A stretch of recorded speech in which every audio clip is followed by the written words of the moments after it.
In self-defense, you could face hundreds of thousands of dollars in legal fees and expenses. So carry the protection of CCW Safe, Self-Defense Legal Services membership. Upfront payment of all criminal and civil defense costs with no out-of-pocket for members.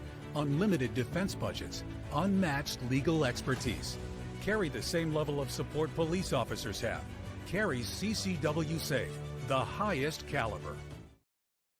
And we're back. And I've got my co-host John Wheaton with me tonight. The rumors of his demise are greatly exaggerated. He is still with us.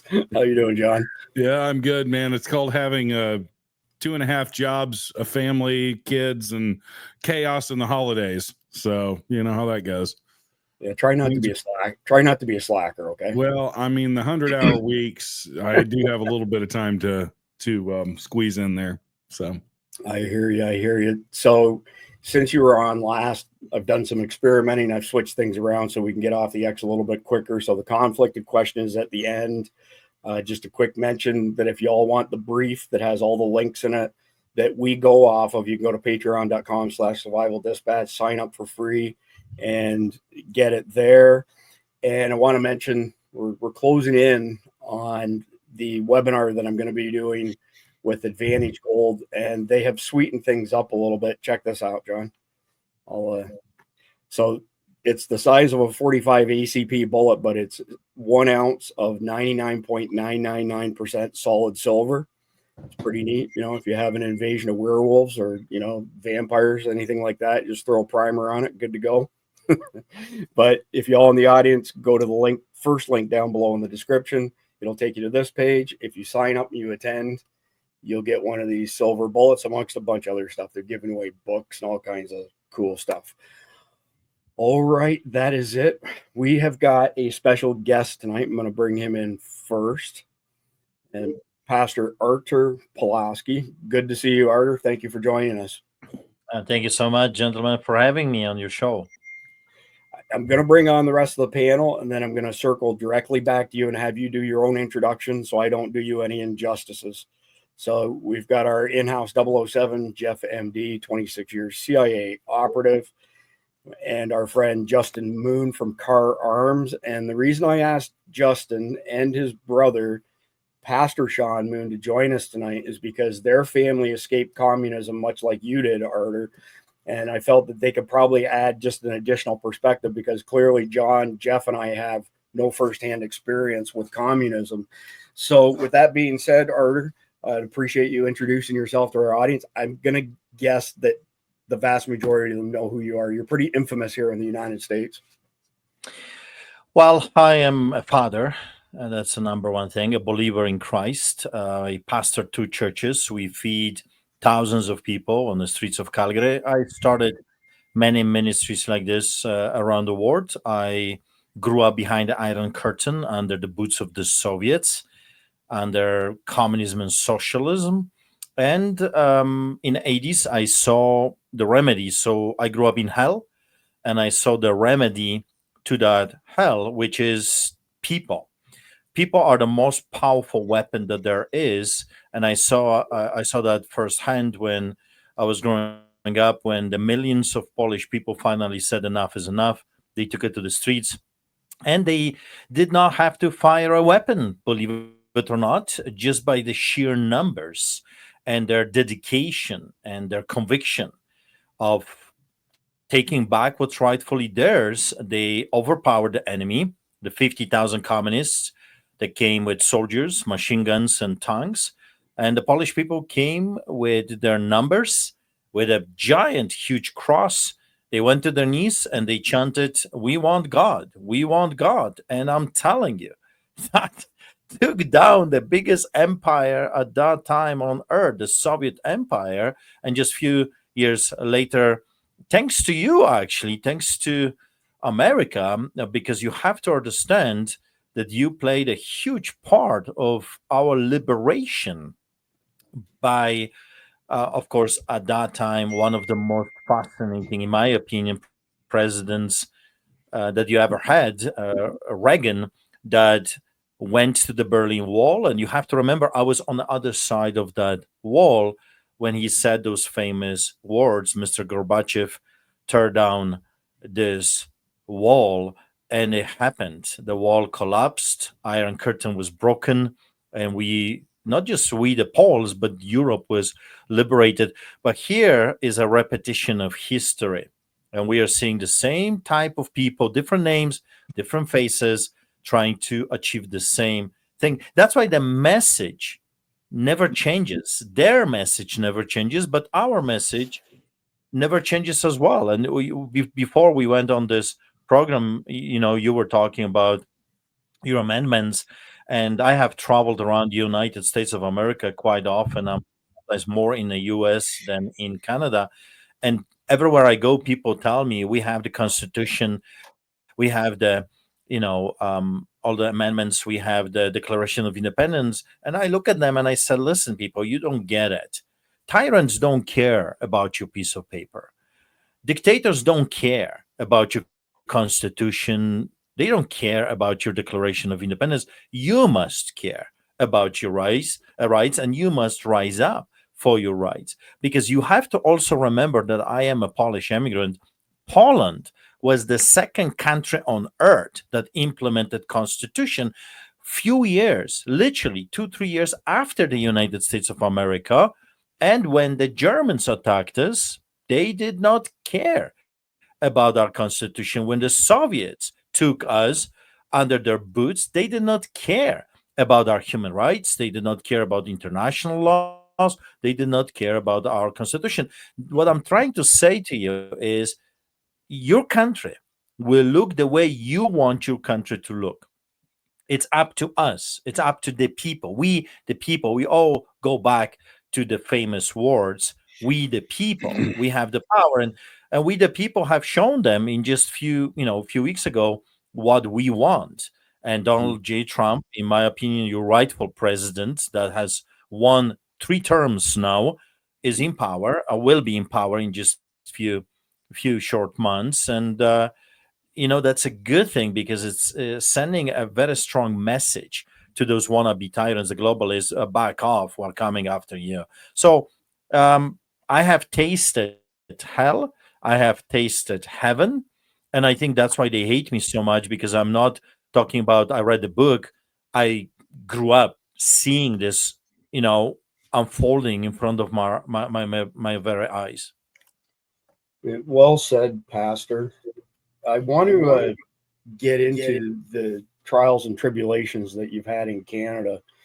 And I mentioned before we went live, we have told our audience for a long time that if you pay attention to what's going on in other Western nations, it's a harbinger of what's fixing to come here next.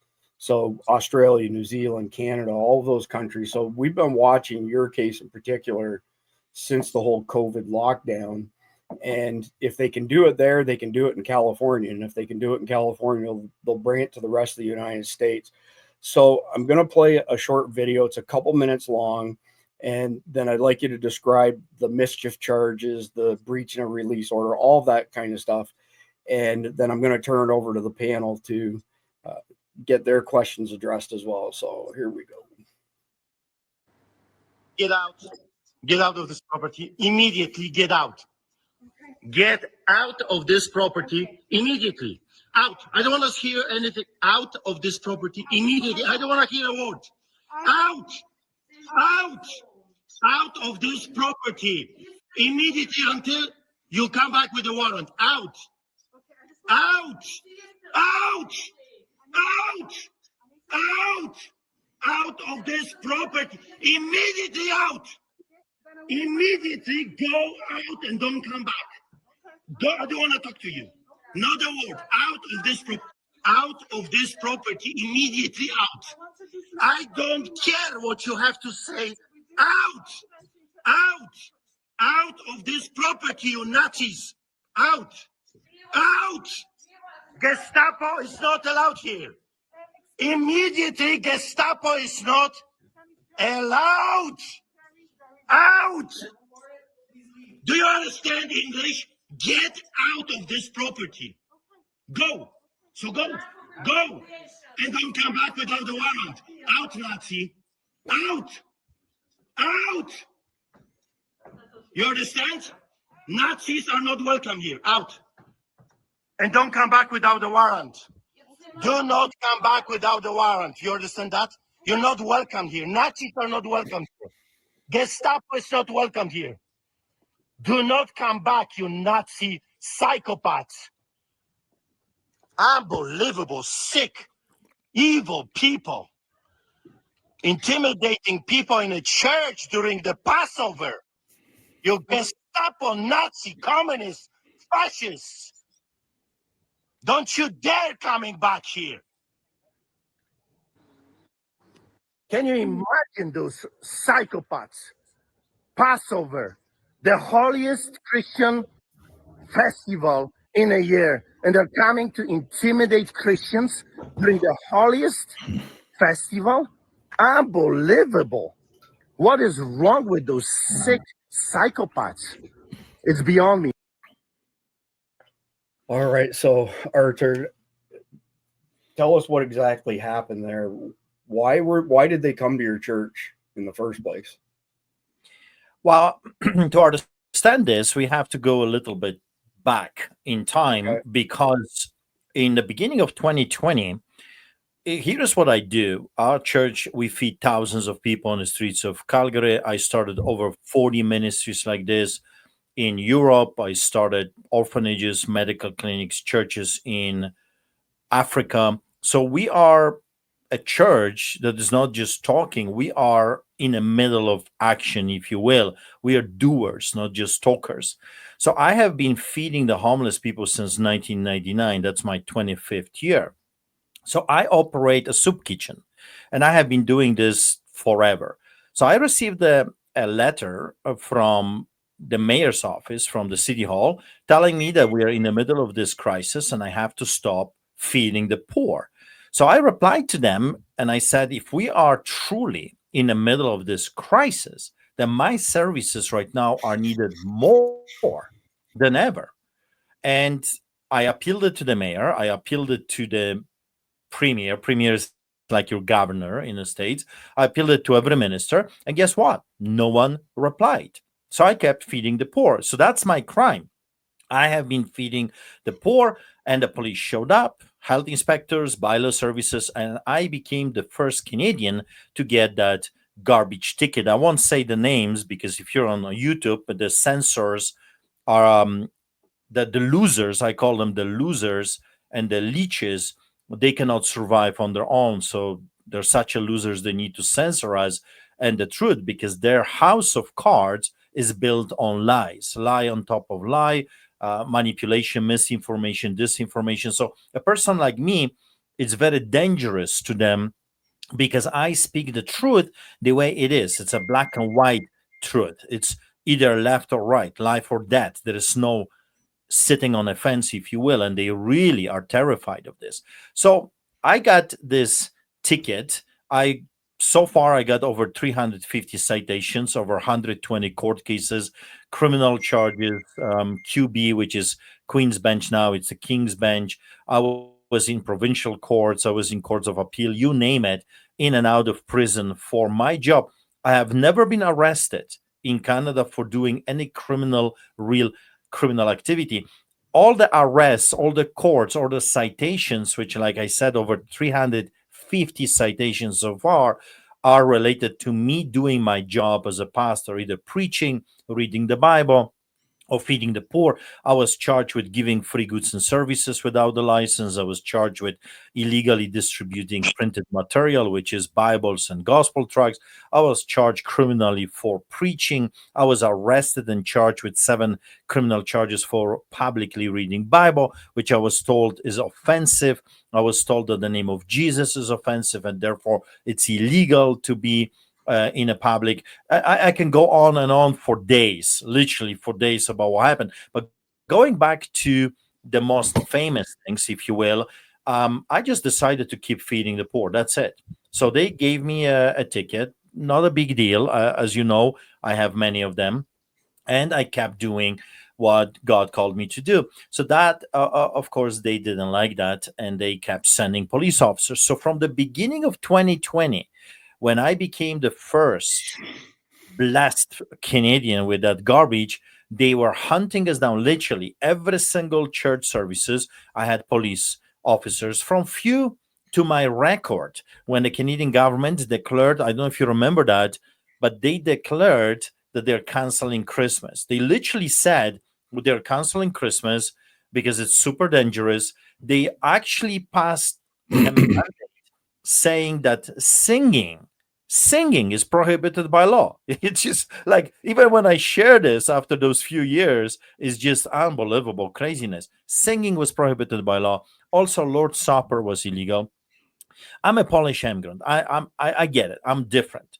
I'm a peculiar person. I'll tell you why. First of all, because I am different than most of your pastors. I actually read the Bible and I preach the Bible. I don't buy sermons on internet so I can give people a fancy PowerPoint presentations. I actually read the Bible. I pray about my sermons, and sometimes it takes me a week to prepare a message for the people. So I read the Bible. And in the Bible, it says, do not forsake the gatherings of the saints. In the Bible, it says, every time you meet, remember me, right? Through the blood and Lord's Supper, you're to do it. And also, God lives in the worship, in the praises of his people. So what I did, I call it head-on collision Artur Pawlowski style, which is actually quite simple. I just do opposite. When the devil tells me to do something, I do opposite. So if an enemy comes and tells me shut the church's doors, I would open an extra day. When they told us we are not allowed to sing, I told the worshipers to sing extra songs. When they told us no Lord's Supper and Holy Communion, every single time we were showing up, we will have Lord's Supper. So that's how I fight, and I live stream it. So, for example, when they said, the chief of police said that they're going to send police officers and they will patrol neighborhoods, seeing if we have extra cars in our driveways. Well, I invited my whole family, my friends. I feed them all in the house. I did the biggest dinner I could manage, took pictures, sent it to them, and said, come and get me. So that's how I fight them, head-on collision. So when they canceled Christmas on television, I went on television too, and I said, you devils, I don't know who you think you are. You want to be pharaohs. You think you're some kind of a green Grinches. You can't cancel God. You cannot cancel Christmas. So I invited people to the biggest Christmas celebration in the land, and thousands of people showed up. You got to remember, this is the total lockdown. This is like no one is allowed to come anywhere, and they were arresting everyone that was there. Now we have thousands of people. We're celebrating. I did AAA steaks for the homeless. We had gifts for the poor, and I was told that I did the unthinkable. I broke some kind of a record because we had over 120 police officers, 52 police cars, 20 cops on bicycles, and the chief of police that showed up at our Christmas celebration in our church. Also, SWAT team showed up, and anti-terrorists. And I did, according to them, the unthinkable, because I hired carolers and we were singing Christmas carols. And for that, I ended up with 15 garbage tickets, and it took me 2 years to fight them. So that's 2020. And why am I telling you all of this? Because it's very important to understand that I didn't just wake up one morning angry and I started to yell at the nice police officers that were so, gentle and quiet and polite Canadian way. I did it because they were hunting us down for a very long time, for over a year. It was in our church building. They showed up and they blocked our driveway. Then they took a telescopic cameras, took pictures of our children and women, and that was beginning of 2021. April, in April, that was our holiest time of the year, which is a Passover celebration, where the Easter weekend, when they trespassed in our church. People have to understand that those officers, they broke the Criminal Code of Canada, Section 176, 1, 2, and 3. They broke our Constitution. They broke our fundamentally guaranteed, like your amendments, but we have Charter of Rights and Freedoms, which has a preamble that states whereas Canada acknowledges the supremacy of God and the rule of law. So all of those things, national and international laws, were broken by those, in quote, nice officers. So I had only one word for them, really: get out, or two words: get out. I wouldn't have a conversation or debate with those people. My sermon for that weekend was Pharaoh, let my people go. So I was already pumped with the message of injustice in Egypt, Pharaoh murdering children, murdering people. And when they showed up, they represented the pharaohs of today. And I called them the Nazis, and I called them Gestapo. Why? I want you to understand what that means. And that's why I wrote the book, but I'll tell you about the book later.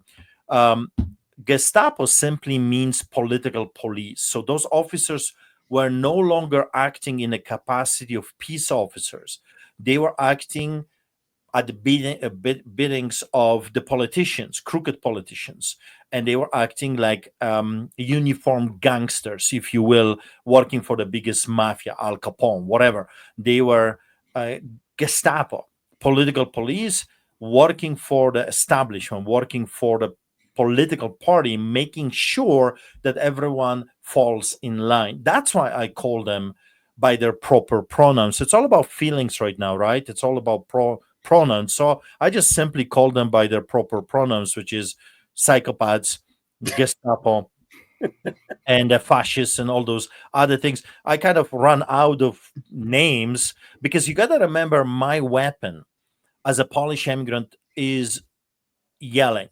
I don't have any other means to communicate except using words, doing sermons, and sometimes when I'm really upset and I'm stirred, I will raise my voice and I will call you names because I can't do anything else. Those people have guns, they have tasers, they would gladly shoot me down if I did anything more than yelling and screaming. So, of course, those people went back. I didn't know that this video, this little recording I posted on Facebook, I think it was Facebook, I didn't know that is going to be the number one played video on earth. It was over 1 billion views around the world when it went viral, and I started to do interviews. I was interviewed by the biggest media outlets on earth, and the Canadian government came with a vengeance. They found crooked judges, David Gates, and I don't know if he is related to your devil, your domestic terrorist, Bill Gates, but David Gates of Alberta, he gave them the power to enter our church with whomever they wished. So they showed up with anti-terrorists. Can you believe it? A peaceful church, a guy that is just raising his voice, and they showed up with anti-terrorists. So I don't know what they were thinking because I kicked them out again. So the anti-terrorists showed up again. I kicked them again, and I would not allow them to enter our building. I said, well, you want to arrest me? Arrest me. Not the first time, and I'm sure of it. Not the last time. So you want to go for it, go for it. But you will not intimidate our people in the church. So that's what was going on for about a month. Then they found another crooked judge. I call him John Rook, the crook. John Rook, the crook, is the judge that gave them the power to arrest anyone that would oppose health inspector.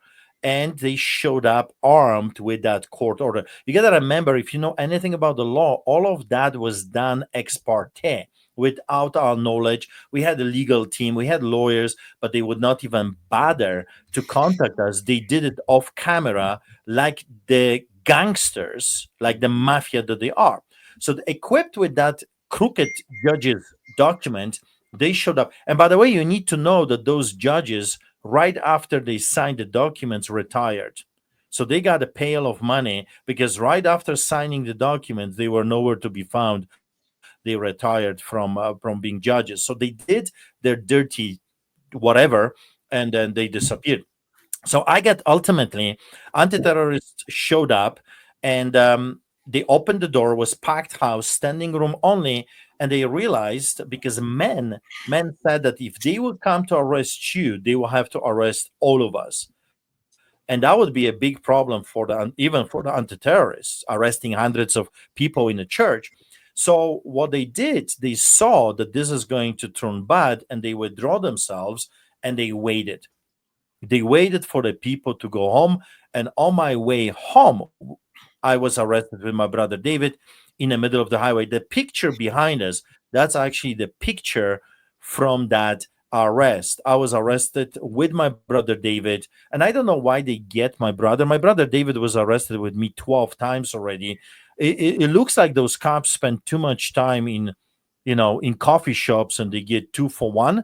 So they decided that they will get, the pastor and his brother at the same time. It just never made any sense to me, except trying to hurt our family. So me and my brother David, we got arrested, manhandled, tortured actually. We spent 3 days, 2 nights on concrete, where we met another crooked judge, Adam Germain. Adam Germain is another Alberta's crooked judge because he started his proceedings. So we are shackled like animals, okay? We are handcuffed, shackled, facing the judge, and he starts this garbage of quoting CNN or CBC. And I turned to my brother David. I said, this is a political operative. He has nothing to do with being a judge. We will not find justice with this guy. They have already decided to convict us. So after that, of course, I was right. But after that, I decided to come to America to warn you. God said to me, go to America and warn them. Whatever is happening in China, we call this land now China, because we are truly living behind the Iron Curtain already. Tell the American people. Actually, when I was in the plane, and which was a miracle on its own, because God told me to come to America. I took my son, Nathaniel. We went to the airport. I bought tickets, and don't ask me how we were let in. It was a total lockdown. God wanted us in America. And we are in an empty plane, commercial empty plane. And I prayed, and I said, God, what do you want me to tell the American people? And here is what he said to me, which really rocked me at that moment. He said this: tell this great American eagle that it's time for this eagle to rise up once again and start flapping its wings. I was shocked what I've heard, because he calls you great American eagle. Also, he's telling you you've done it before, and he wants you to do it again, to fight for freedom, and not just for yourselves. Your uprising, your fight was not just for yourself, but for others as well. And start moving, action, not just sit under a tree like a Buddha and pray, but pray and go and do something. Rise up, stand up. So I was supposed to be in the States for just a few weeks, but invitations kept coming, and I got invited everywhere. I traveled all over your beautiful country. I met politicians, governors, you name it, Congress people, and I did my best to scare them, to scare the American people, because communism has no mercy. Socialism has no mercy. Fascism has no mercy.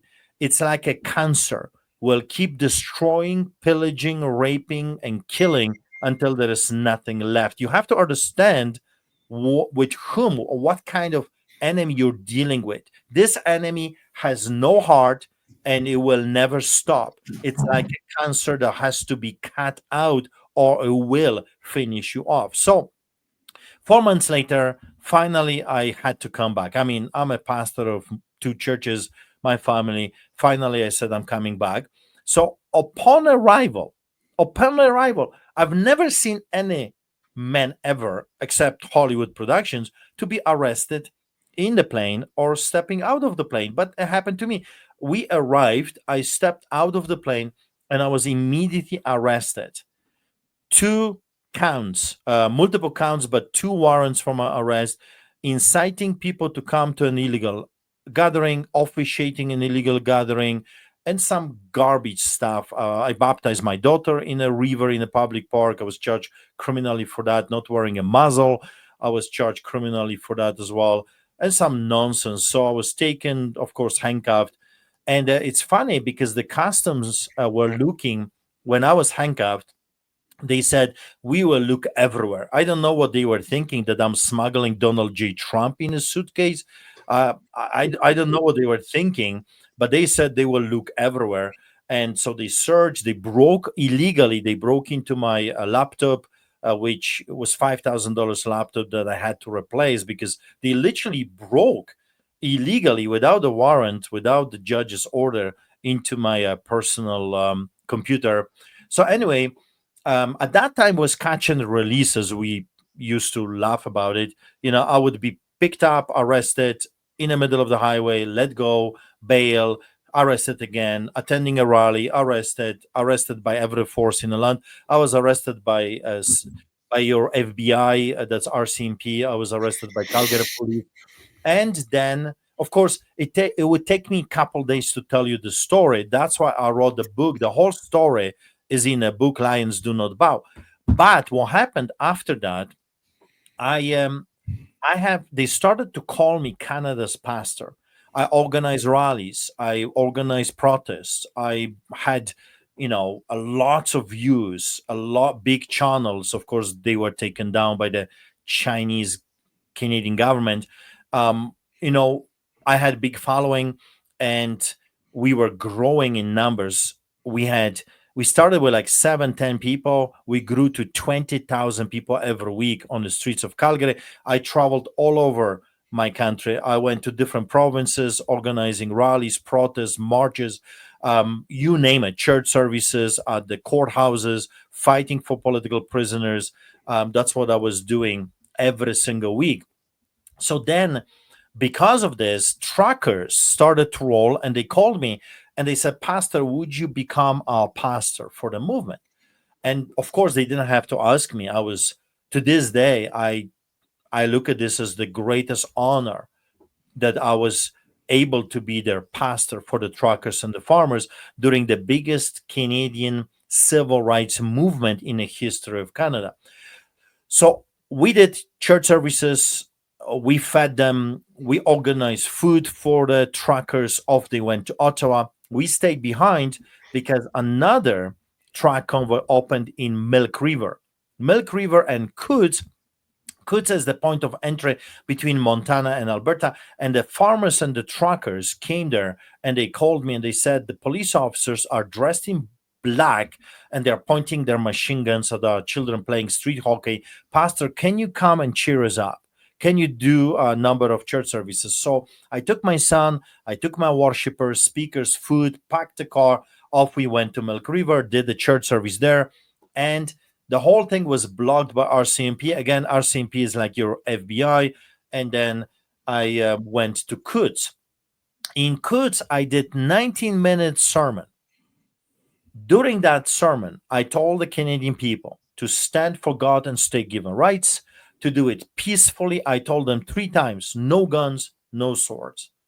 I reminded them about what I have seen growing up under the boots of the Soviets and the solidarity movement, the power when the people come together. I said they don't have enough cops. They don't have enough police officers to arrest 1 million Albertans. If we say enough is enough, we are the power. We the people. We can dictate how our life is going to look tomorrow. And I said, stand up for the sake of your children. Stand up for them. So we had Lord's Supper. We were singing hymns, national anthem. We had a dinner. Off I went home. Not a big deal. Nothing unusual. It's my regular thing. I just did my job as a pastor. A few days later, after we had another 20,000 people rally in Calgary, I stepped out of my home, and I was, gentlemen, arrested by every force in the land. Literally, this was the great takedown of Al Capone of Calgary, El Chapo of Alberta.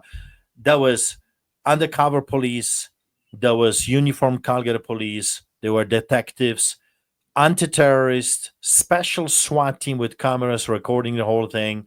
I was arrested, charged criminally for terrorism. I was charged for inciting mischief, which has 10 years of imprisonment attached to it, breach of release order, and interrogated for hours and hours and hours, taken to prison, stripped naked, and solitary confinement. I was told that I'm going to spend 2 years in solitary confinement under the most brutal, at least for Canadian standards, brutal treatment that you can imagine. I was being kept in metal cages. Metal cages were no bigger than me sitting, um, sitting without being able to move. I was kept in solitary cell. I was taken from my cell with water, with washroom and bed, to another one on concrete, no water, no washroom. And that was the treatment that they were giving me. And I was considered the most dangerous inmate. I was not allowed to have any interactions with other inmates. But everywhere I went, I was recognized by the inmates, by the criminals. So they were coming to my door, and I was praying for them, and I was doing mini sermons.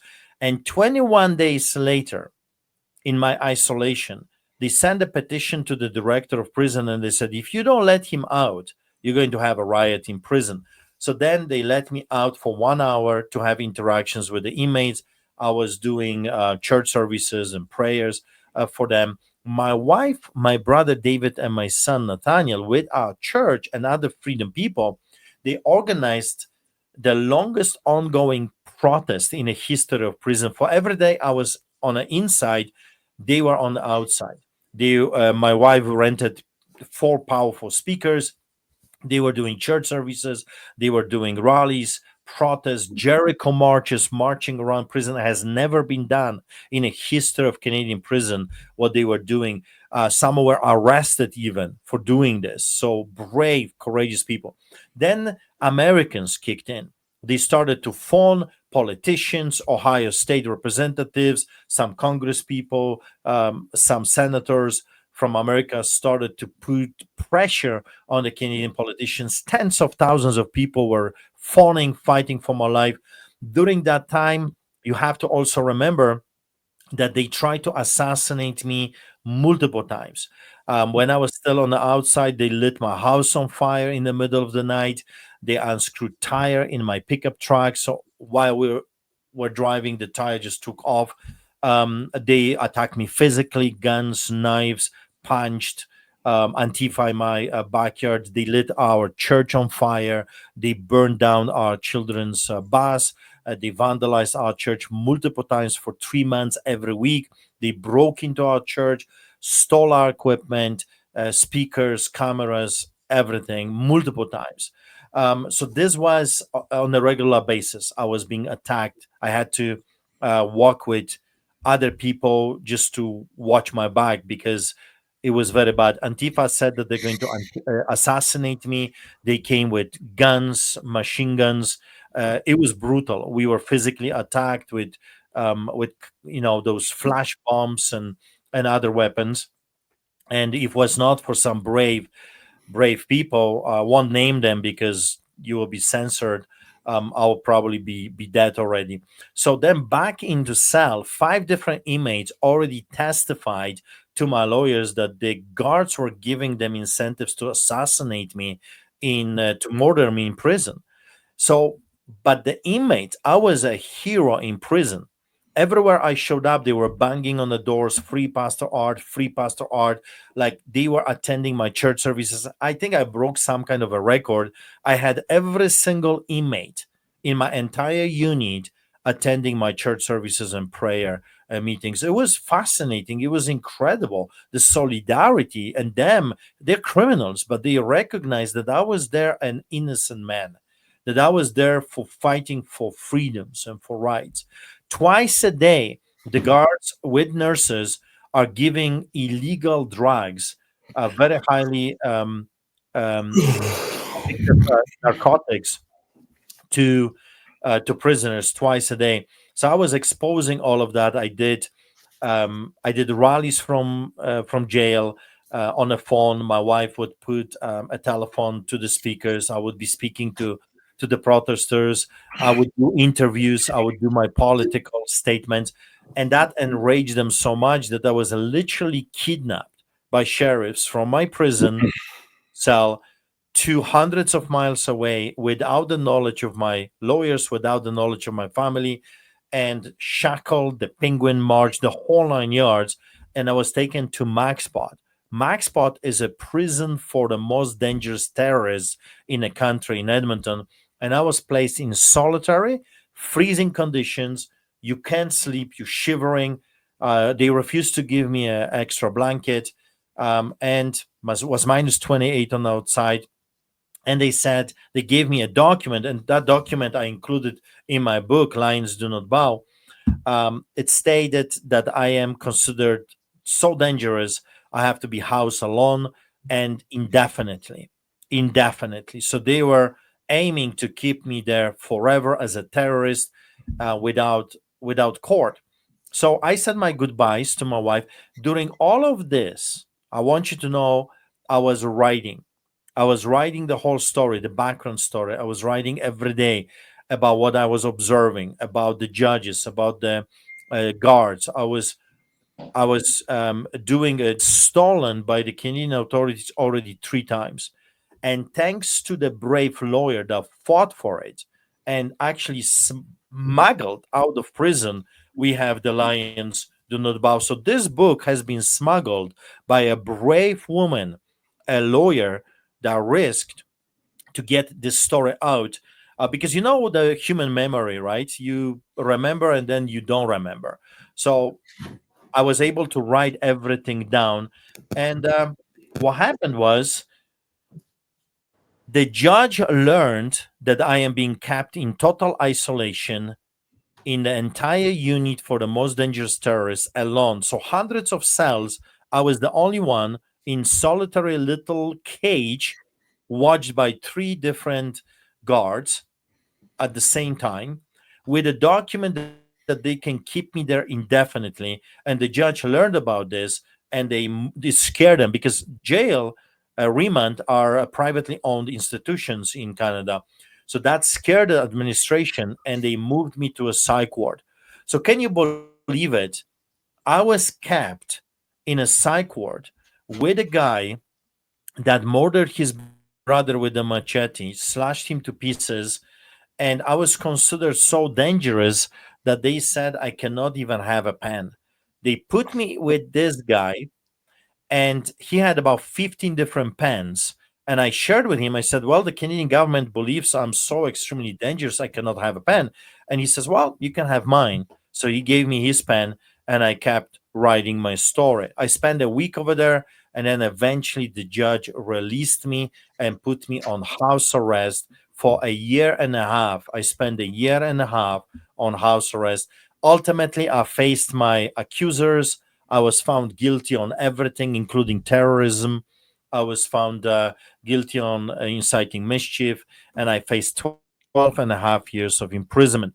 In the meantime, that's my son Nathaniel that testified before the European Parliament about what the government is doing to me in Canada. For that, he was arrested already 5 times just for testifying before the European Parliament, and to a point that he was blacklisted in Canada, and he was not allowed to finish his studies, and he had to move to Virginia and is studying law in Liberty University, because the Canadian government is not allowing my son to finish university. So what happened was, I'm almost done. I know it's a long monologue. During that time of house arrest, Canadian government offered me a guaranteed seat at the legislature. They offered me a government job, $250,000 a year. I was offered all kinds of different bribes, attempted briberies, if I would keep my mouth shut. So they said, we will make this disappear, but you cannot talk about what happened to you. When they finally, after 10 months, realized that I'm not bowing, I started to receive, and our CIA brother will know this because probably he knows people that were doing those kinds of things. We call them political fixers. They call themselves political fixers. Those are the individuals that if the politicians have problem with someone, well, they send those, fixers, political fixers. And the fixers for 3 months were telling me that the judges bought them paid for. Gordon Krinky is his name, that crooked judge from Brooks, Alberta. Gordon Krinky is bought and paid for, that if you don't withdraw yourself from the public life for 2 years, they said, you must withdraw yourself from the public life for 2 years, or you will go to prison and you will be assassinated in prison if you don't do this. Well, I took my chances with God and I decided to expose them about what those political fixers were doing. And all of that is in the book, which has been printed by the brave American publishers, because I don't think there is a printer, a publisher in Canada would be brave enough to print my book, because I am naming the judges, I am naming the politicians, I'm telling you the whole story, the attempted briberies, political fixers, what I saw in prison, the background story of the Get Out video, the rallies, the arrest, what happened every single day, the psych ward, the whole 9 yards, and also what happened after with the court cases, the truck convoy, and has become last week, The Lions Do Not Bow has become the bestseller multiple days in a row. And the first day that went live, we sold every single copy. So now we've ordered many, many thousands of more copies, and they will be available. So if you can go to Amazon.com for the American people, Lions Do Not Bow, you can pre-order your book. When it arrives, they will send it to you. Or for Canadians, remember, this is a book that was confiscated by Canadian government 3 times. Amazon.ca, you can pre-order your book, and we can together show them that we, the people, are more powerful than those psychopathic, fascistic, wicked, evil hyenas. The book is called Lions Do Not Bow Before the Hyenas, because we were called to be lions, following the lion from the tribe of Judah. And lions do not bow before those evil, wicked hyenas. We need to pivot a little bit here. I'm seeing our viewership starting to drop off. So I'm going to go to a quick message from one of our sponsors, Sawyer Products. When we come back, I'm going to go around the panel clockwise. So Pastor Moon, then Jeff, then Justin, and then John. And we'll get some questions in here. So hang with us. It's going to kick you all back into the green room, but it'll bring you back here automatically when it's done. The Sawyer Mini is the most versatile personal filtration system available. It's a perfect solution for backpacking, hiking, hunting, fishing, scouting, international travel, and emergency preparedness. At a mere 2 ounces, the Mini fits in the palm of your hand and can filter up to 100,000 gallons of water from any freshwater lake, river, or stream. The Sawyer Mini has a 0.1 micron absolute pore size. It was tested to 10 million parts of bacteria and 1 million parts of protozoa without a single breakthrough. This is the highest level filters can be tested to, so we're confident these are the highest rates of filtration available.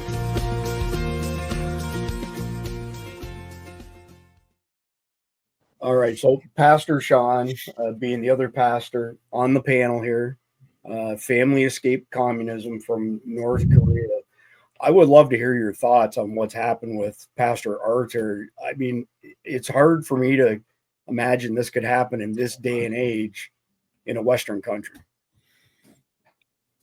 Yes, my goodness, Pastor Arthur, God bless you, sir, so much.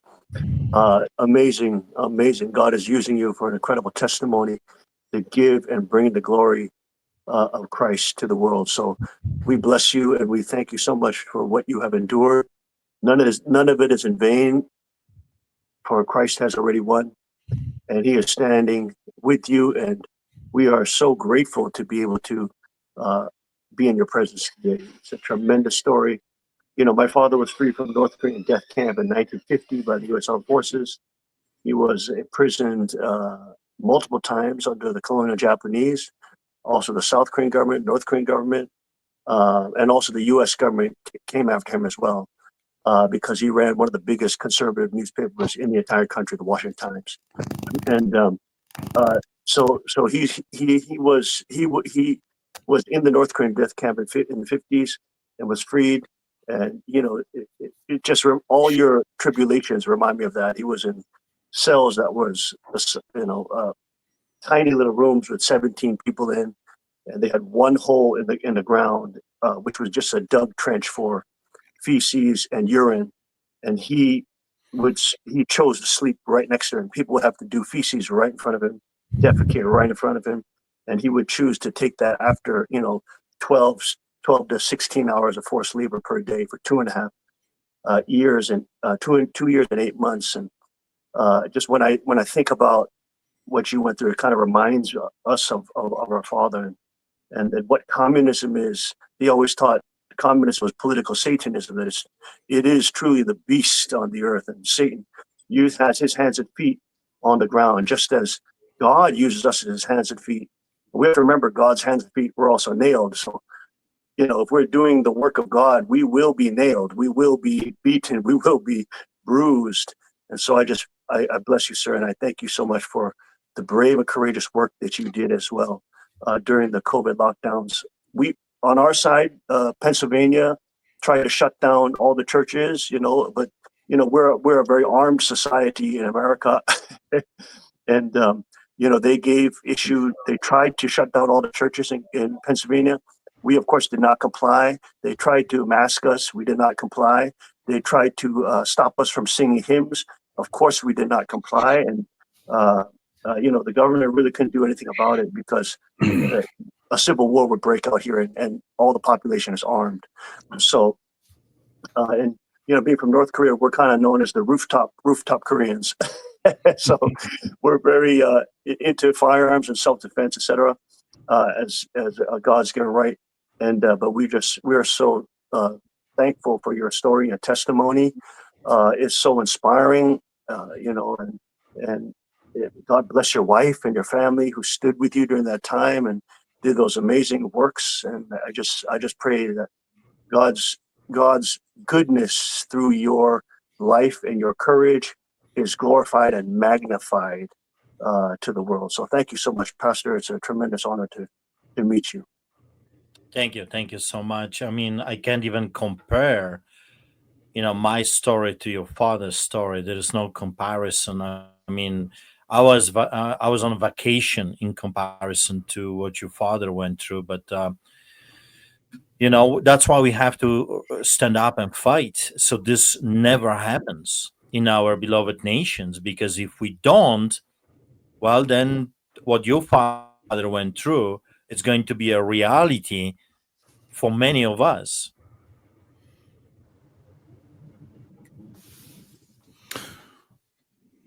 Sorry. Sean, quick question. How much did you know of Pastor Artur's plight? I've heard about it tangentially, and I believe, I believe he talked with Anastasia, who's one of our sisters, and about a year ago. But it's the first time I'm actually meeting him. I was wondering maybe if you might be able to work with him to get him so that he can express his feelings a little bit better, and get that stuff out of him. just joking, of course. Jeff MD, you're very well traveled, all kinds of exposure to crazy governments around the world. Yeah. What are your thoughts on this being on our doorstep, essentially? Well, as the son and the grandson of pastors, it reminds me of Daniel in the lion's den, basically. But I think the message, especially for Americans, is don't be complacent.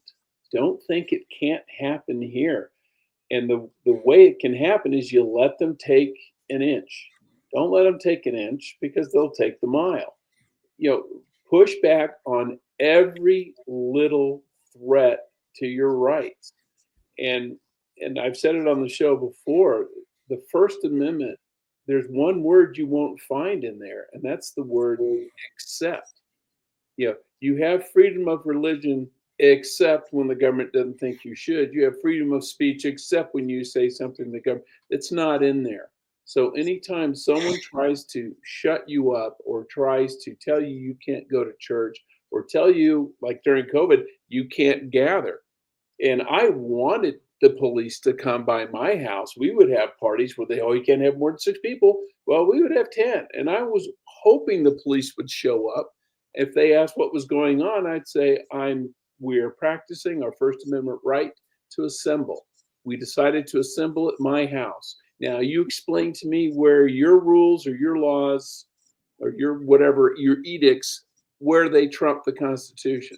The answer is they don't.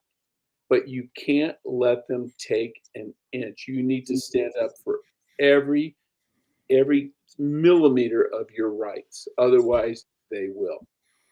That's my takeaway. Yeah, let me add something here, because my son is studying law. I studied law. My mom studied law, and that was like 150 years ago. Of course, it feels that long, but he has a saying. My son, when he talks to Canadians and Americans, and he has been speaking during different protests and rallies and shows and media, he says, "You have all your rights." It's true. You have all your rights until you decide to practice them. Then you find out very quickly that, oh my God, actually, I don't have my rights anymore. They have been infringed on. He says this is a death by the thousand bylaws.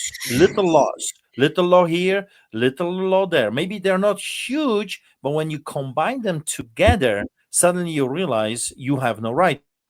I just have a question for you.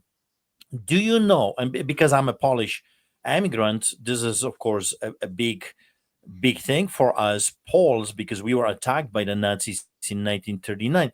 But do you know that Adolf Hitler, first of all, was democratically elected as the Chancellor of Germany in 1933? From 1933 to 1939, do you know how many laws he implemented against the Jewish people? Just throw a number, anyone. 30, 40, 50. Over 2,000 laws Gee. were enacted against the Jewish people from 1933 to 1939. So within 6 years, if you don't stand, and I just want to echo what you said, if you allow them to infringe on your rights just a little bit, you will find out soon that this was not an inch, this was actually a mile, because there is another one and another one, and they will never, ever stop. And if you don't believe me, go to New York and try to exercise your Second Amendment. And then you will very quickly find out that your laws have already been infringed upon. And if you want to try me, go to Chicago. I did some work in Chicago, feeding the homeless people, and I was told by the Americans that in Chicago the amendments are being infringed upon on a regular basis. So it's happening already. What I'm trying to say, don't wait any longer. Don't wait for more of your rights to be infringed on, or you will find yourself like us behind the Iron Curtain in China, being literally enslaved by a totalitarian regime that is telling us we will own nothing and we will be happy. Canadians, 50% of Canadians are struggling to pay their bills as we speak right now. And this is just the beginning. 50%. Let that sink in. 50.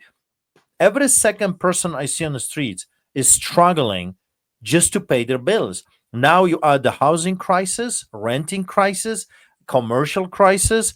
We are heading into a disaster we have never seen before. And all of that, and you can, Pastor Sean and Justin, you can attest to this.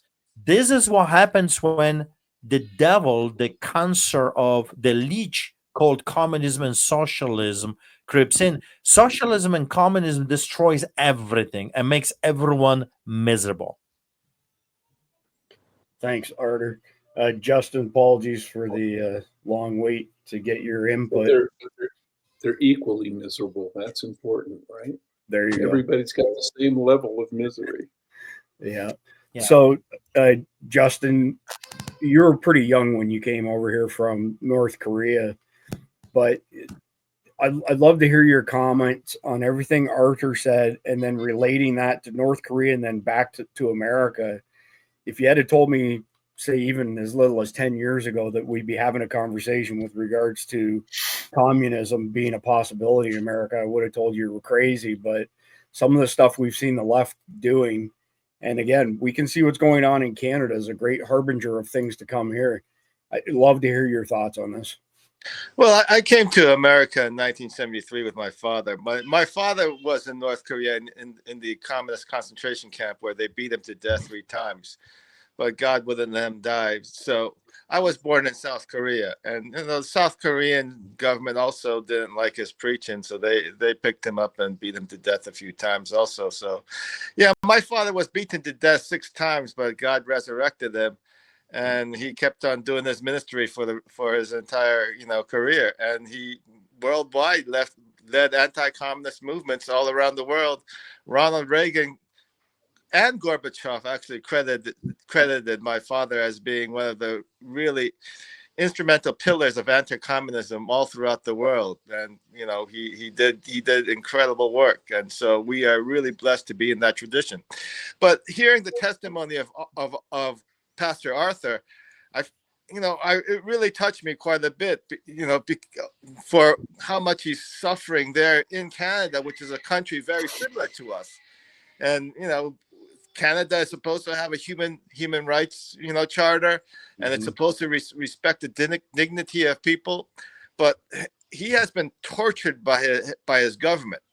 And in his testimony, the prisoners or the felons in Canada really rallied around him and supported him and recognized that he was in prison innocently. And that's one of the things which touches me about his testimony and also my father's life, is that a lot of our freedoms, whether it be in the communist countries or in America or in Canada, is due to the unruly criminals in our society. It's when the people are so ungovernable that the government is forced to give space that regular citizens who don't break the law enjoy the fruits of liberty. So that testimony reminded me of the humanity and the brotherhood that we share with all people in our country, all citizens, whether they be law-abiding or felons, because we all deserve human rights, regardless of our station, regardless of what we've done with our lives. And we all need salvation and grace and forgiveness, whether we're a felon or whether we're a law-abiding citizen. So God bless you, Pastor Artur. Amazing testimony. Thank you for helping wake up America, because we got President Trump elected. We won this election. Beat the commies back. Amen to that, Justin. Artur, do you want to respond to anything Justin had to say? Yeah, you're 100% right. I spent with my family and my friends the past 4 years going back and forth to USA and doing rallies and speaking. I spoke in hundreds of churches. I just got back before the election from New York. I spent some time over there teaching the Republican Party about communism and socialism, because I don't think Americans fully understand with what kind of an enemy are you dealing with. I think that's the problem, because if you knew how evil communism and socialism is, I think this would never happen. You would never allow your kids to be indoctrinated in this way, because it's a locust. And after that locust flies away, is nothing left. You have to rebuild the whole thing. It took 30 years to rebuild Poland after communism. This is one generation that will have to rebuild from the ashes. So it's very crucial, very important. Also, I want you to know that the victory with Donald J. Trump and his cabinet there with his people, this is just the beginning of the fight. It's not the end of the fight. I want you to know that they are not done. Those types of people, and please trust me, believe me, those people, they will never surrender. They will never say, okay, we have been beaten. They will lie. They will manufacture stuff. They will cheat. Those are leeches, and they only survive. They can only survive on the blood of others. You're dealing with entity that is so brutal and so vile and so from the pit of hell that you have to understand that the fight just begun. I wouldn't be surprised if they will, and I said that before the election, that they will try to start the third world war. And look at what Biden is doing. I mean, Biden doesn't know where he is. Those handlers of his, right? They are, Obama's and Clinton's behind, and whatever other, players are there. They're trying to do everything in their power to prevent Donald J. Trump to, take office. So the fight continues. You cannot just, now it's kumbaya, let's just cruise around and life is good. No, you all hands on deck. We are fighting not just for us, we're fighting for the future of our children. This fight is not just for you and me. This fight is for the next generations to come, our children and their children. So we have to help. And one man cannot do it. And I said that so many times. One man cannot do it. One family cannot do it. One church cannot do it. That's why every time I'm asking people, help. We need help. All the fighters, my brother David has this saying, we are in the trenches and we have no problem shooting at the Germans, at the enemy. But we need you to supply the bullets. We keep shooting. We will keep shooting. We were made for war. However, we need the supplies. We need the people. And, our brother Jeff, he can testify to this, that if you cannot beat a warrior because he's just too powerful, the only thing you need to do is cut his supply line. If you can cut I don't care how powerful your army is. The moment you cut their supplies, you can have the greatest army on earth. Without supplies, everything is going to crumble. So we must support each other. That's what I was getting. We have to support each other. We cannot be lonely wolves. We are a pack of lions, or pride of lions, coming together against the hyenas. There is this movie on YouTube, you can watch it, when one lion, an older lion, has been overpowered by about 20, 30 hyenas. Have you watched that video? It's a fascinating video. It's hard to watch because this lion is done. He has no more strength to fight. He's bloody. And you look at this and say, that's it, buddy. It's over for you. And it almost is over for him until another lion shows up. The moment the second lion comes, a little bit younger than him, it's over for the hyenas. I don't care how many hyenas are they. As long as you have a buddy next to you watching your back, you will do fine. And that's why I have dedicated my past 4 years to keep going to America, because God spoke to me. The moment America goes down, if we lose this fight, it's over for all of us. Canada is gone. Europe is gone. The West is done. If America goes down, that's it. It's over. It's hell. So we must win this fight. There is no more option. We have to fight. And of course, we have to understand that when God is in this fight on our side, it's already over for the enemy. The moment God shows up, we have already won. The enemy just doesn't know it yet. That's great, Artur. So, John, it's been a long time coming. I know that you've got a bunch of questions for the pastor. A quick question for you. When he was discussing supplies for military, I've been told by multiple veterans like yourself that one of the things that we do exceptionally better than anybody else is getting food to our troops when we're in a theater of war. So I give an example of that. I was just thinking of this when he was talking. Dwight Eisenhower was the commander-in-chief of World War II. There's a reason why he was put in command of World War II, is because he was a logistical genius. And the strategy of winning that war was all about logistics, keeping supplies running to our troops, keeping fresh troops, fresh tanks, fresh bullets, fresh guns in the hands of our troops. Because we were honestly outmatched mechanically by a lot of our enemies. And Germany had better tanks, they had better planes, everything. But we just outperformed them in the logistical category. We took their ability to resupply their troops away, and we maximized our ability to supply our troops. That's why we won that war. No other reason. And I would like to go back to, there's been a theme in all of this. Before I get to my questions, I wanted to make a couple of statements. Pastor, you mentioned that communists are destroying and killing and raping and all that stuff. That's a characteristic that's familiar that the Bible speaks about. And that's the characteristics of Satan.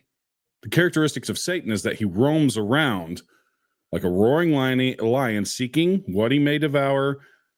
His goal is to steal, to kill, and to destroy.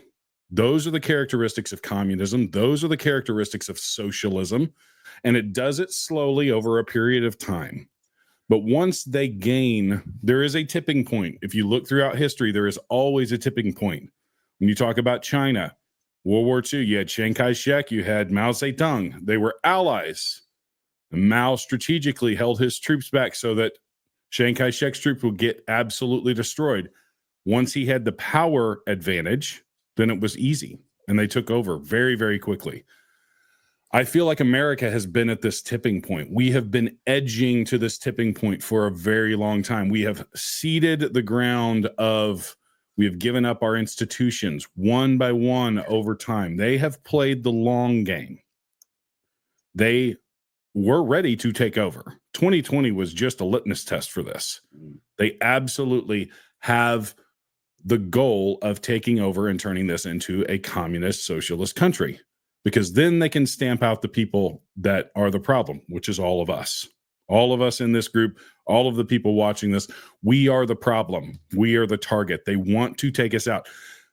Pastor Artur was an example. They were trying to set an example to show this is what we're capable of, to deter anybody from standing up. But what they don't understand, and what I believe is the biggest reason why they continue to be defeated, is because they don't understand what drives us. What drives us is a heart for God, a heart for truth, to speak truth to power, and realize that our inheritance is not in this world. Now, we want to make this world as good of a place as we can and be a good steward of it. But our inheritance isn't in this world. It's in the hereafter. So we don't have to worry. We don't have to, preserve our lives. We can lay our lives down to further the truth and further the, what we all believe. And I think that that's really important. And what I would say, and one of my questions for you, Pastor, was, I feel like the importance of this message to be spoken in the pulpits of all of our churches is so important. We have this, especially in America, when I talk about the church, I talk about the Big C church, the church overall. We have this message of comfort and, just like weakness. We don't want to be, we want to stay within the four walls of our church and preach our feel-good messages, our TED Talks, and have these rock concerts. And we don't really want to actually get out into the trenches. And I see a lot of weak pastors in the pulpits of our churches that are not standing up and preaching this message. And I think it's important that if our pastors aren't going to do that, we need to find pastors that will, and we need to, as Christians and men of the faith, especially I think the men in the faith, need to step out and go out into the world and speak truth to power and stand up against tyrants in our government. And so my first question would be, how do we do that? How do we start in our little spheres of influence locally in our communities? How do we start doing that? Well, first of all, we have to remember that the Bible says, when you possess the land I have promised to your forefathers, just do not forget about me. When you possess the houses you have not built and the vineyards you have not planted, just do not forget about me. America has forgotten. Canadians have forgotten who is the giver. You see, we like the gifts. We don't like the gift giver. And that's the problem. So we have become apathetic, comfortable. It's all about me, I am myself. It's about we've molded, we shaped God into our own image. So he is the cleaning lady. We make a mess, we call on him, he comes and he cleans it. He is like a vending machine. When we want a chocolate bar, we put $1 in and the chocolate bar comes out. Those are our prayers. So we have completely lost the concept what the church was supposed to be all about. Another problem we have is why would you support woke pastors? Why would you even show up? Why would you give them a penny of your hard-earned money? Why would you go back to the churches that kicked you out like a dog, segregated you like an animal? Why would you go back to those places? It's beyond me. I don't understand. Why would you go and support Judas's Iscariots or Esau's that have sold you either for a bowl of soup or for a silver coin? This I don't understand. I would never support a person that has done this to me unless he would publicly go and apologize for all the evil things he has done. Then forgiveness kicks in. So that's another thing. And then because of the comfort, because we had so good for so long, the idea of suffering is so foreign. I mean, it's not foreign to Sean, it's not foreign to Justin and others. It's not foreign to me because I grew up in hell. I grew up in a very tough circumstances under the boots of a very evil, wicked people in a ghetto in Poland. So I am accustomed to suffering. I have been suffering before. So when a suffering showed up, I was willing to take the beating for something bigger than Artur Pawlowski, for family, for future, for children, for God, for faith. But you don't have faithfulness anymore because, first of all, majority of the pastors do not read the Bible. Also, majority of the pastors do not preach the Bible. They preach selectively what fits their narrative of God that they have created in their own image after their own heart. So now you've got a generation of Christians that think they are kitties. They think that you can sin and there is no consequence to that sin, that you can smoke dope and be fine, that God knows it's a path for the Holy Spirit. You've got this insanity right now of woke heresy and blasphemy being preached left and right because people just became comfortable. It's like we have been called to be a battleship. We have been called to be a fishing ship, but we love our churches to become the cruisers. When you're being served a gluten-free stupid donut, I really don't like those ideas of gluten-free, and also a best coffee, right? So if you don't have a good comfortable chair, if you don't have a nice facility, if you don't give them the dumb gluten-free donuts and the best coffee, then the other hair, they're not going to suffer sitting and listening to you for 2 hours if they are not entertained. You see, the pastors have become entertainers instead of truth preachers. Instead of telling people the truth that will set the captives free, we juggle in front of them and we entertain them. And for that entertainment, people give us money.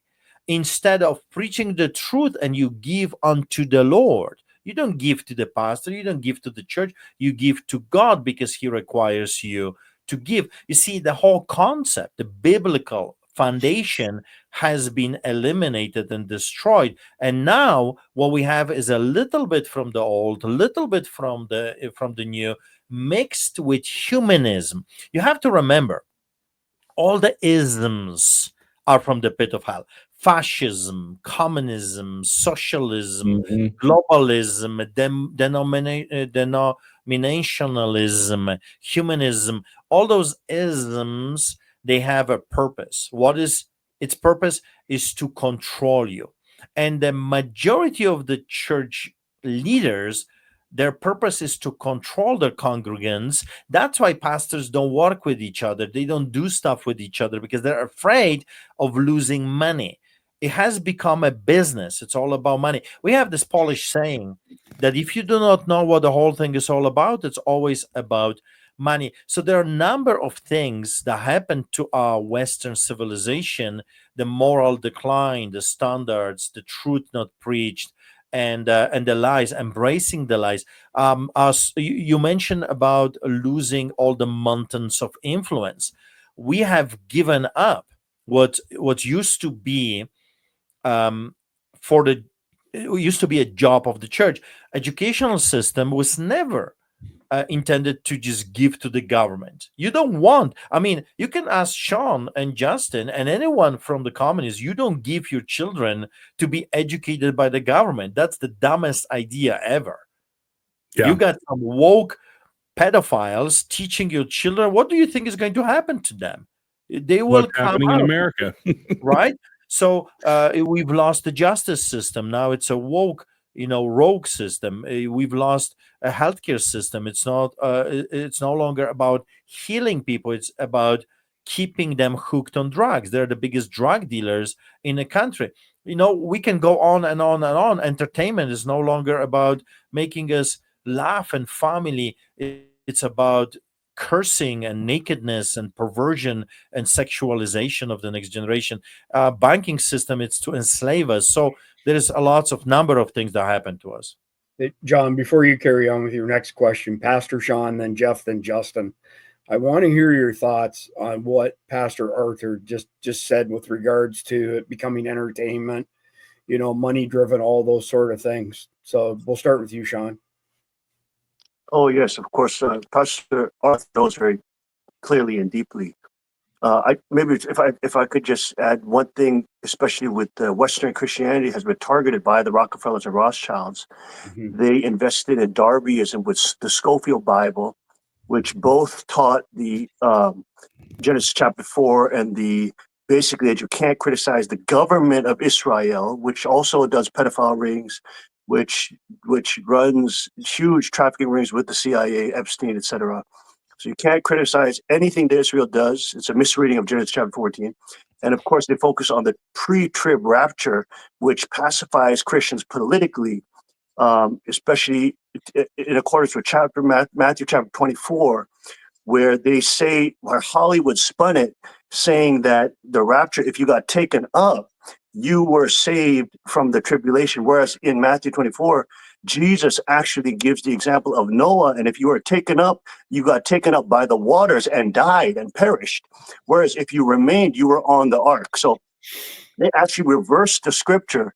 And of course, their second scripture with the pre-trib is the 1 Thessalonians chapter 4 with the procession downward from heaven, meeting up in the air. And then they just say, that you'll be up with Jesus with heaven and tribulation.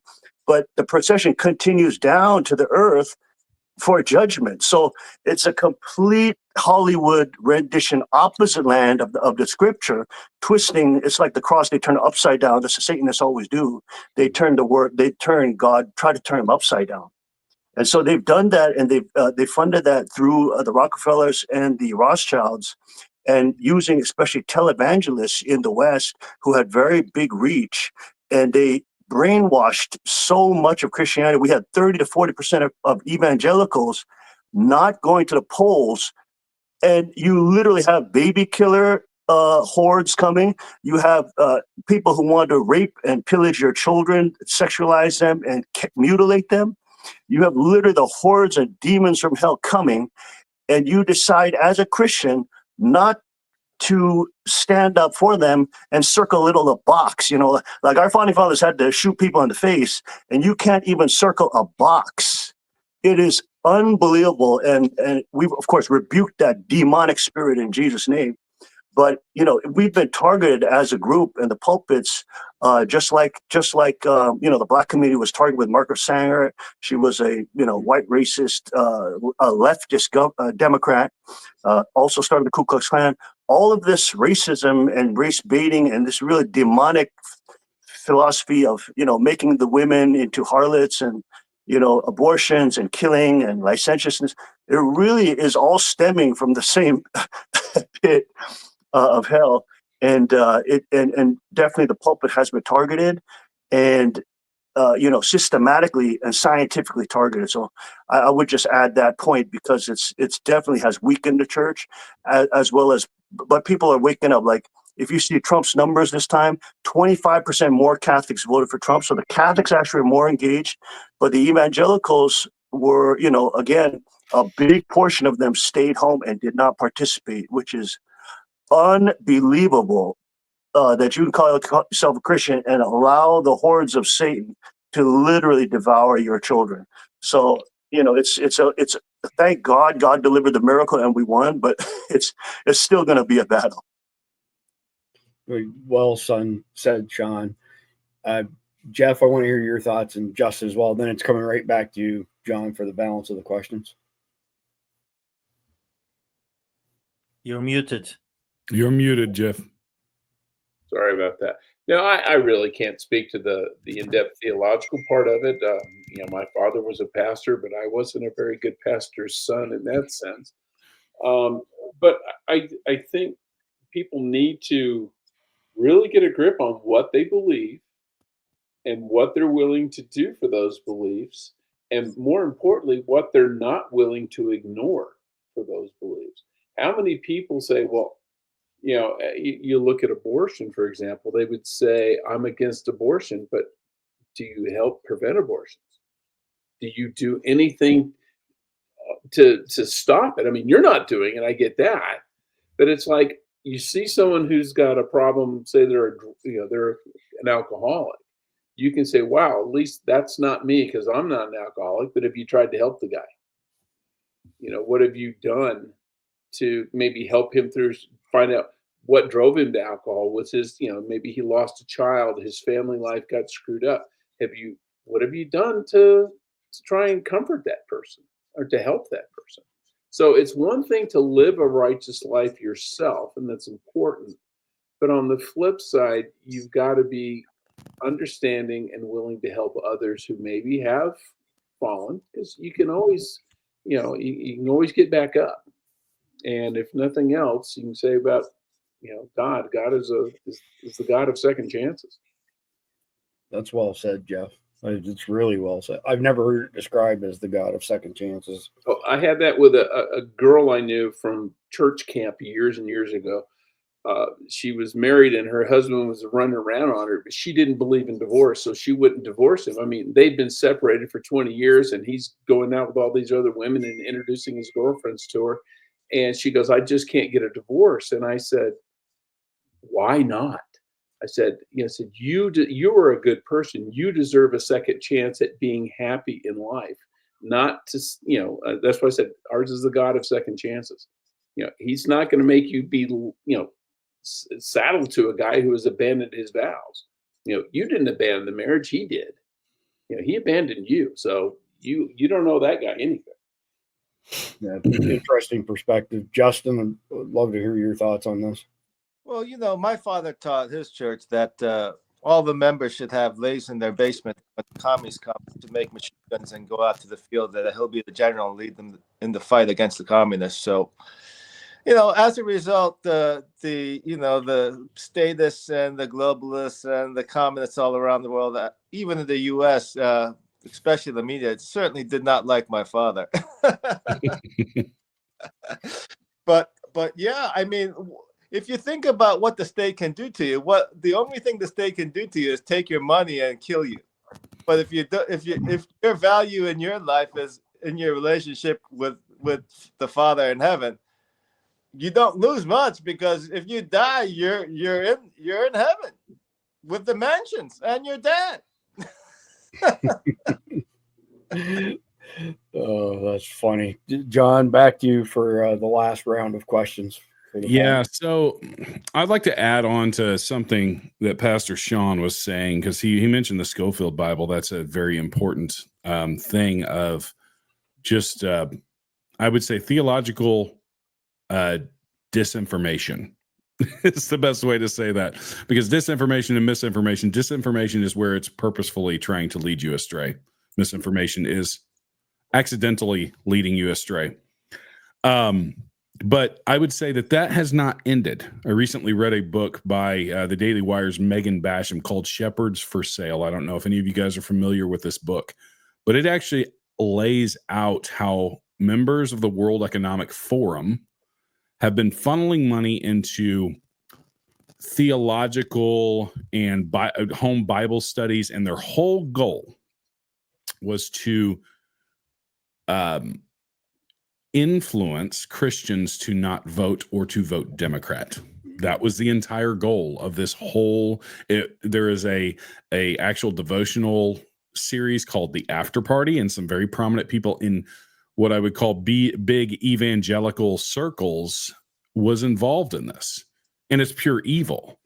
And this book really, really in the evangelical circles stirred up a lot of controversy, but it was a good controversy because I think a lot of people in the church see what's going on in the world. They see all of the chaos, and they're looking for faith leaders to speak out about this stuff, because as Christians, that's where we go. We go to trusted leaders in the church. And if those people are being infected with this woke ideology, we saw it in 2020.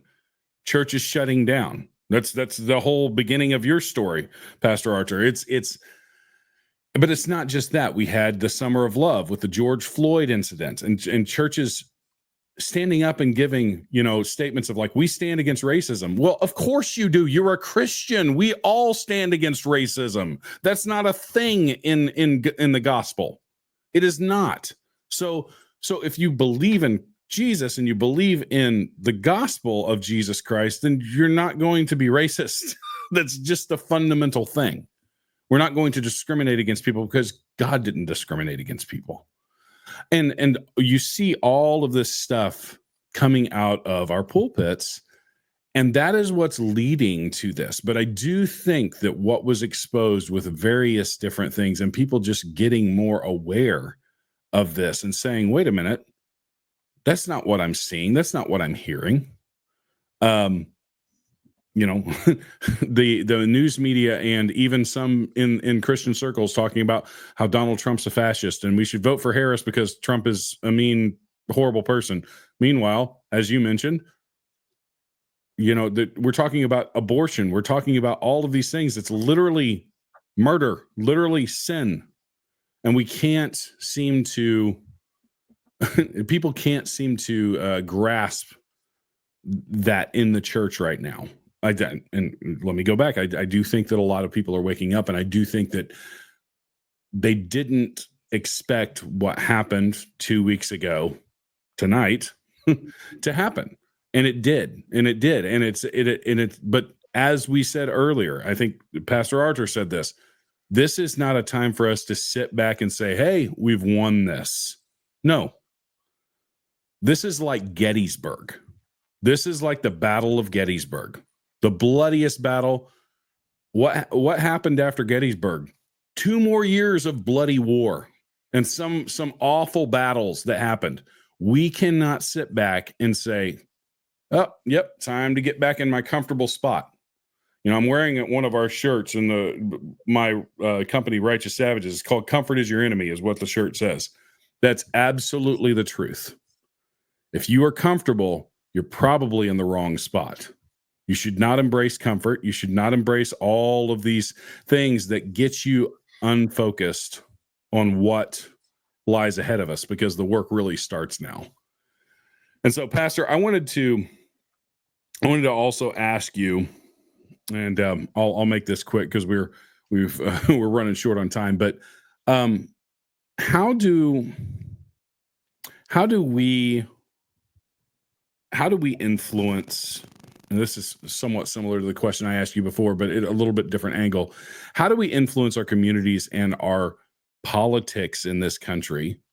Because I think that there's a lot of misnomers, and this is also coming from these higher ups in the church, because the reality is politics are messy. It's a messy business. It always has been. But I think that as Christians, we should not shy away from the messy. So how do we stand up for truth and influence the political circles? Because that's really where the war is right now. And the Bible is very clear. We are to be the light in the darkness. God doesn't say, oh, I'm sending you, but I'm not sending you there.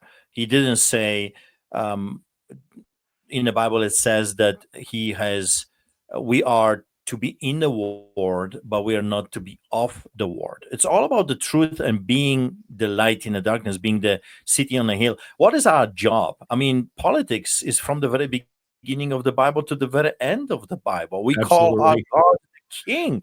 So if you don't want to be involved in politics, well, Christianity is not for you, because we serve the King of Kings and the Lord of Lords. If there is a king, there is a kingdom. If there is a kingdom, there is an army and representatives of that kingdom. God calls us ambassadors. Being an ambassador is being a politician representing the kingdom. I mean, I don't know what kind of a Bible those people are reading. Obviously, not the one I'm reading, because Daniel was mentioned today. He was a prime minister. He was Yes. minister, he was prime minister, in and Chief out, advisor to the king at one point. right? Shadrach, Meshach, and Abednego, they were ministers. Joseph was prime minister. I Yep. mean, you can go on. They were generals. Deborah was a general in the army, prophetess and general. You've got Mordecai, the highest office outside of the king in the land. What are you talking about? We are to be the light. You know why they called us unessential services? Because we have become pathetic losers. We became the tail, not the head. And you know what the tail is covering? Use your imagination. What is the tail covering? That's what the church has become. God doesn't want us to be the tail. He wants us to be the head. We are to be leading people. God says you are to be a lender, not the borrower. You are to lead the nations into the righteousness. You are to be the light everywhere. You know what the Bible says, when a salt loses its saltiness? And let me just suggest to you that globally, as a whole church, I'm not talking about the remnant, as a whole church, we've lost our saltiness. And the Bible says when we lose our saltiness, the salt will be trampled by whom? By men. They called us unessential services, and rightfully so. Walmart, Costco, IKEA was more essential than the church. Why? Because the church refuses to obey.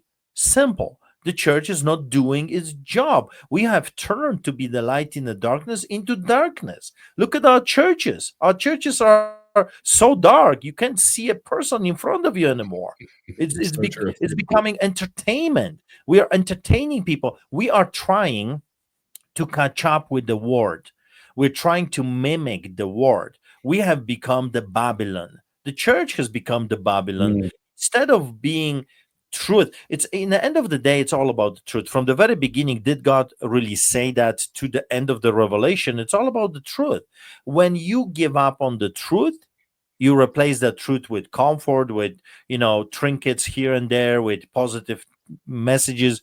Pastors are no longer truth tellers, they're motivational speakers. And I got nothing against you being a motivational speaker. Motivate people. However, you're not a pastor then, because pastors sometimes will tick people off. It's not about feelings. A good pastor, a good shepherd, is not catering to people's feelings, because sometimes a stupid sheep wants to go to the wolves, and a good pastor will give that sheep a good beating, right? And by default, you are not catering to the sheep's feelings. Why God called us sheep? Because sheep can be extremely stupid and willing to just do foolish things. We as humans, we have a tendency to do very foolish things. That's why we need strong voice of leadership. And we didn't have that for a very long time. So I think God is flipping the tables. If I could describe what I'm seeing right now, is God is shaking the fence very powerfully and very violently. And people are falling to the left and to the right, to the left and to the right. When he's done shaking, everyone will have to choose either Satan or God. Also, he's flipping the tables on the entire system. He is flipping the tables, and only the real deal, the real people will come to the other side victorious. We're in a very exciting times. I see this is a fight between good versus evil. Even the election between those psychopaths and demon-possessed pedophiles and Donald Trump, this was a fight between good versus evil. So I'm very excited about this because when God is going to be done with this flipping of the tables, he's going to clean his house.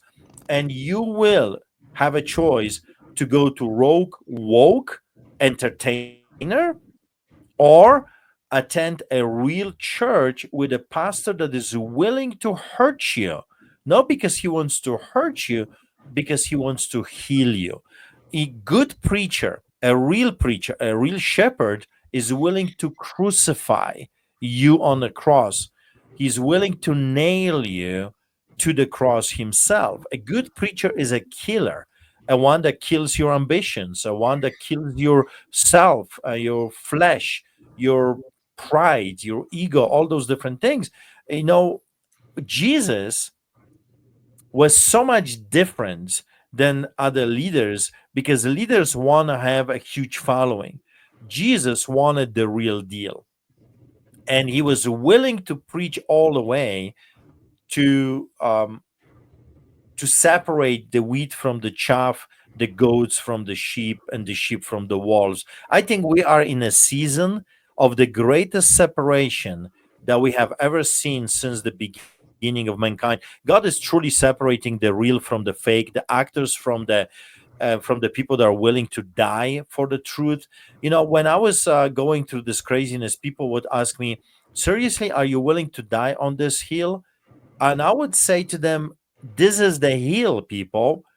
If we are to die on any hill, this is the hill. Because if they're going to take our right to worship our God, everything will crumble, everything goes. The moment, look at that, every totalitarian country, every dictatorship, there is always controlled religion. If you cannot worship your God, you're done. Why? Because every dictator, every totalitarian authority, every pharaoh, if you will, wants to be worshipped. So they will never allow you to worship the living God because they want to be gods. Yeah. I think it's very interesting, and this is a point I was going to make earlier. But if you're a student of history, which I tend to look at history to see what the way forward is and to kind of learn what we need to learn.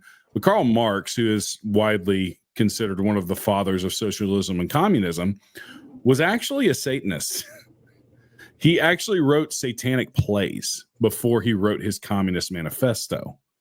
And in more recent times, Saul Alinsky is one of the famed people of the 1960s who wrote a book, Rules for Radicals. This book was followed by people such as Hillary Clinton, Barack Obama, all of the people that are in the left circles now that are pulling the strings of power on the left. And his dedication in the first page of his book says, I dedicate this book to Lucifer, the king of disruptors. I may be misquoting it, but he actually dedicated his book to the devil. Yeah. So it's not hard to see. And everything that we saw in 2020, all of the rioting, all of the disruption, all of that craziness was directly out of that book. So it's flowing from Satan's playbook, everything that's going on in the world. And I do agree. I think this is really the providence of our almighty creator giving us a chance to do the right thing, to actually do the work and set things straight. And isn't it also amazing that he uses, as he does so many times in the Bible, a flawed individual like Donald Trump, a billionaire, 3 times married man who's got his own flaws, but God is using him in a way that he might not be able to use somebody who is more polished, somebody who is more, I guess you could say, politically put together. But he uses this guy and literally saved his life earlier this year, turning his head at the last split second to save him from a bullet. That stuff just does not happen by chance. There are things that just don't happen by chance. And I believe that this is the time for us to rise up and do something.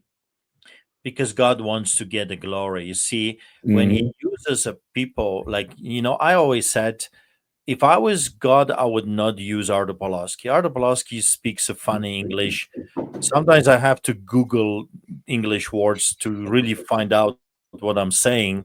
I wouldn't use Artur Pawlowski. However, God loves, first of all, he loves the challenge, but also he loves to get the glory for himself. We as a family, we as a little church here, we cannot take the glory for ourselves because it was it's still an impossible task. Even me writing this book that became a bestseller is exposing the most powerful people in the land. Canadian government confiscated this book 3 times. They're scared of it. They're afraid. Also, I'm suing those people for what they did to me. I'm fighting the most powerful people in the country, and I have no fear because in the end of the day, I know that God's perfect will be manifested in my life, and no man, no Satan can disrupt that. So this is a message of hope. When you align yourself with God, the victor, you become victor. You see, we're not victims. The book Lions Do Not Bow is not a book about look what the horrible things they have done to this guy. No, look what the mighty things the Lord has done. Mhm. That's the book. This is a book of hope that even though you can fight the most powerful people in the land, you can still walk as a champion, victorious, just like Shadrach, Meshach, and Abednego, just like Daniel, just like Joshua and Caleb, just like Joseph that spent 13 years enslaved and imprisoned. You see, our God is bigger than the Obamas and Schwabs and Gates and all those devils working for the enemy. He's bigger. So there is hope. That's the message. The hope is that we have already won. The enemy just doesn't know it yet. Well said. I completely agree. And we just have to, as men of faith, as Christian warriors, we have to take the fields which God has set in front of us. It's just like when the children of Israel walked into the promised land. He said, drive out the enemy. That was one of their biggest failures, in all honesty. But he is giving us the opportunity to take that land for sure. I'm going to turn it back over to Chris. Thank you so much for allowing me to ask the questions. I've been looking forward to being able to talk to you ever since Chris told me you were coming on. So I really appreciate you allowing me to ask you the questions. Thank you. All right. So we're running pretty tight on time here. So as per usual, we get to the end of an episode. We've got some homework. So some of the homework for tonight is to go to streetchurch.ca if you can afford to donate to help the pastor. He's got all kinds of legal battles still underway. And I can't imagine the size of the attorney's fees with everything that's happened to the poor pastor here. The next piece of homework would be to share the pastor's story with other people, especially your church members, and get the word out. If this can happen in Canada, it can happen in America. And so people need to be aware of that. But in the same vein, like we always mention, is share Survival Dispatch news. You know, we tell the truth, the mainstream media doesn't. And what's interesting is that corporate America started to wake up to that. So there's a study from Pew Research that says 1 in 5 Americans get their news from personalities on social media. There's another article on one of the sites who shall remain unnamed from Dana White, who says nobody trusts the mainstream media anymore. It's done. It's dead. It's gone. And so you see groups like us, Survival Dispatch News, citizen journalists, are getting more traction than the mainstream media because we're telling the truth and not spreading propaganda. And for a shameless plug, Justin, tell me about Car Arms quickly before we wrap up this episode. Yeah, Car Arms. We make the best concealed carry pistols in the world. We're the original micro compact 9mm. We've gone on with our business to acquire other brands. We own Thompson, Auto Ordnance, Desert Eagle, Magnum Research, and BFR. So help us out, buy one of our guns, and you'll have a blast. Yeah, absolutely. I've seen your stuff firsthand, especially some of your custom stuff, and it's absolutely beautiful. Pastor Sean, I'm going to wrap up with we won. Don't be giving us any copyright strikes, okay? No copyright strikes. Pastor Sean is a rapper, and his latest one that he released was We Won, and like I say, that's going to be the end of it. Appreciate everybody tuning in. Appreciate everybody's time on the panel tonight. And please like, share, comment, subscribe, and God bless America. God bless America. Get in there and fight. Man, I'm still in euphoria, and the libtards are still crying. We won, we won, we won, we won, my God, we won, we won, we won, we won. God save Trump, save us. We won, my God, we won, we won, we won, we won. Oh Lord, could've woke up today, I'm balling chain. Oh Lord, Kamala, arrest all MAGA today. It's a Russian, no guns, grandma taking some pics. J6 in a slammer, no depressor, right strip. Pay attention, wanna jail mamas for what? Don't want gay born in the school for their kids. Drag queen story hour, there's a session for kids. Mutilating our children, celebrating the sick. Elon said it woke my virus, is a definite thing. You said the wrong pronoun, we'll pull all this down. All the woke blue hair face come to kill you with scream. Soldier justice, kill this Nazi. Just dodge the biggest bullet that we ever done see. Patriotic MAGA train roll back with the wind. Greatest comeback of all, we all came under fire. Uncle T just won historic Kamala, you got fired. We won, we won, we won, we won, my God, we won, we won, we won, we won. God save Trump, save us. We won, my God, we won, we won, we won, we won. Now we all knew that the left go dishonest was cheap. If I had to be honest, 2020 repeat. Dominion still here, 50 million illegals. No way we could win without the Lord's intervention. Listen, we just literally averted World War III. This ain't hyperbole. They trying to kill the big T. Gas prices, inflation, world burning on fire. Giving all of them money for our country's these lies. Getting rich and bumming people, politicians be grinning. Brown and black little babies have to die with no sink. Pushing endless war with Putin, so he threatens a nuclear holocaust. Second shredding the truth. Got the borders wide open, getting gangs of terrorists. Looking around to be alive, she was so young and talented. Colorado complexes taken by illegal gangs. America for the Trump. Fight, fight, fight back. We won, we won, we won, we won, my God, we won, we won, we won, we won. God save Trump, save us. We won, my God, we won, we won, we won, we won, we won, we won, we won, my God, we won, we won, we won, we won. God save Trump, save us. We won, my God, we won, we won, we won, we won. Thank you, Father. Thank you, Jesus. Thank you, Holy Spirit, for saving America. Now it's time to get to work.